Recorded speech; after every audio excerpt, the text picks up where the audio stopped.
12 miles from London, within the mortared mansion of Theobalds, King James the First and Sixth was bedridden with 8 fits of a tertian ague.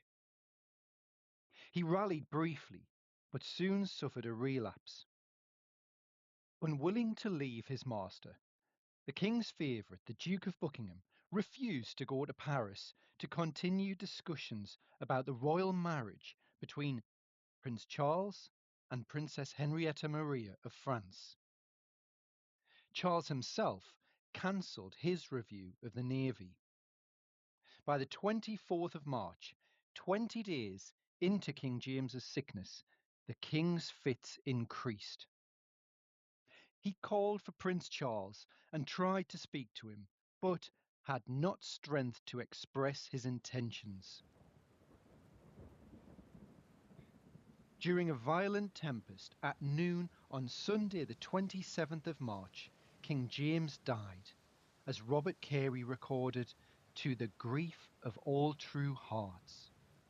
In London, Westminster Hall was infiltrated by 3 feet of floodwater, while 2 parts of the shipping in Fife was destroyed. In Whitehall Palace, William Laud, Bishop of St. David's, had ascended the pulpit much troubled and cut short his sermon. James was dead. 400 years ago, the 3 Stuart kingdoms acquired a new monarch in Charles I. Charles's younger siblings, Robert, Sophia and Mary, had died young. His elder brother, Henry, had died unexpectedly 13 years earlier. That had left the 11-year-old Charles as heir to the throne. As a teenager, this drastic change to Charles's life and role affected him greatly. He had led the nation at his brother's funeral, walking through the streets of London, which was teeming with sorrow.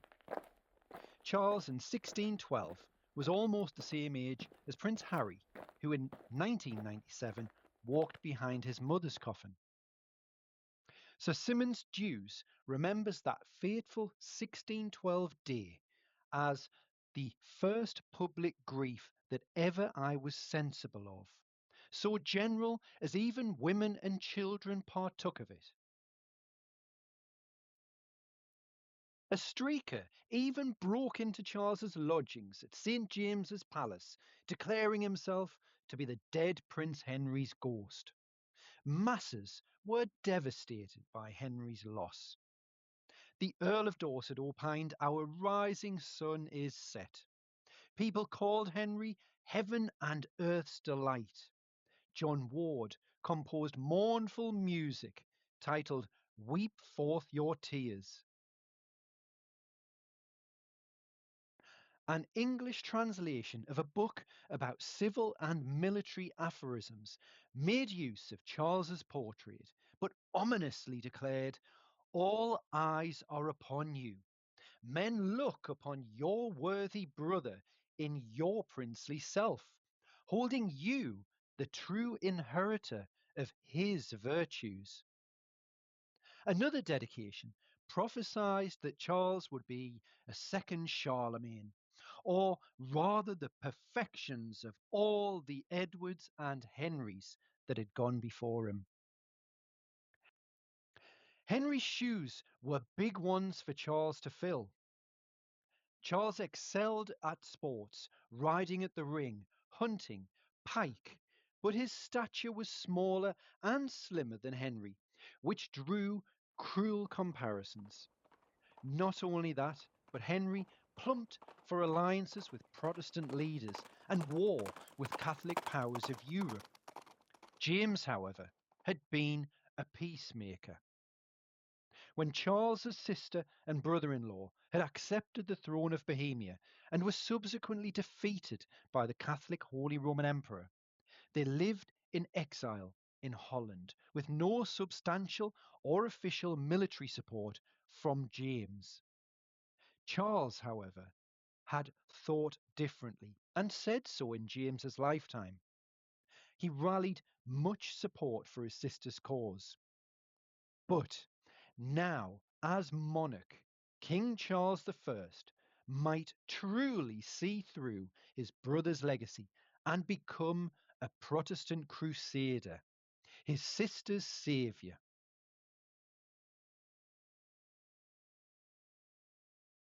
Upon Charles's accession, the Privy Council requested permission to attend him, but he asked them to wait, being in sadness, as he explained.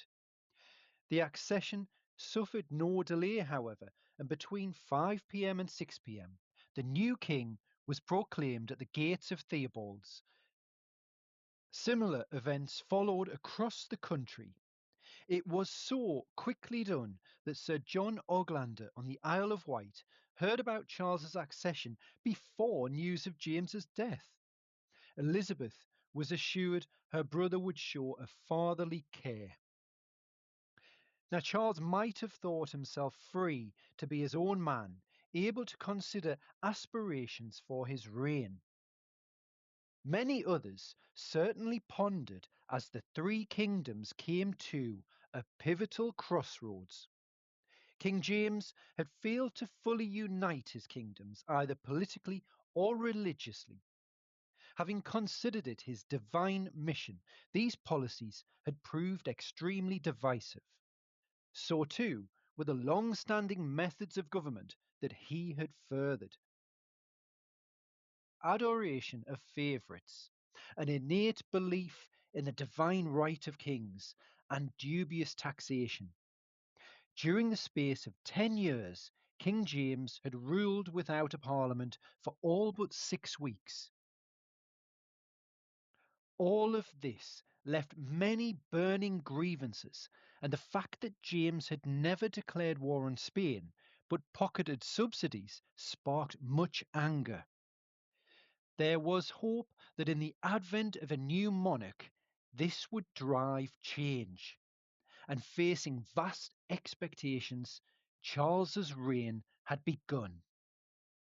The new king's sister, Elizabeth, expressed grief over the evil news of the loss of so loving a father. Yet, it would have been worse, she said, had she not been left a dear and loving brother, whom next God I have now all my confidence. Full of hope, she waited on Charles with bated breath. In Scotland, the Earl of Melrose wrote to Sir Robert Kerr, Charles's old friend and groom of his bedchamber, about his hope and comfort in the new king's manifold and manifest virtues. The Earl of Roths, by comparison, balked at Charles's reserved disposition and Charles's obedience to all things which did please his late father. Roths had opposed James's attempts to reform the Scottish Kirk, and now he lobbied Kerr on the matter. Should King Charles bring a mitigation of those extremities of his father's policies, then the first fruits of this action would gain everyone's affection. But, Roths urged, the king should act immediately before the stamp of any bad impression is made by negative and corrupt advisers of the old regime. The approaching chasm was stark. If Kerr could talk the king around, Roths predicted the greatest affection a people can carry to their prince. Sir Patrick Hume called upon God to give Charles that same mind that was in King David or Solomon. How would the reign of King Charles I develop? Thanks for watching. If you want to find out more, you can turn to my biography of Charles I. As Professor Andrew Hopper says, based on extensive archival research, this new, more intimate look at Charles I is written with great verve, eloquence, and clarity. So 400 years on from Charles I's accession, discover more about the man behind the monarch.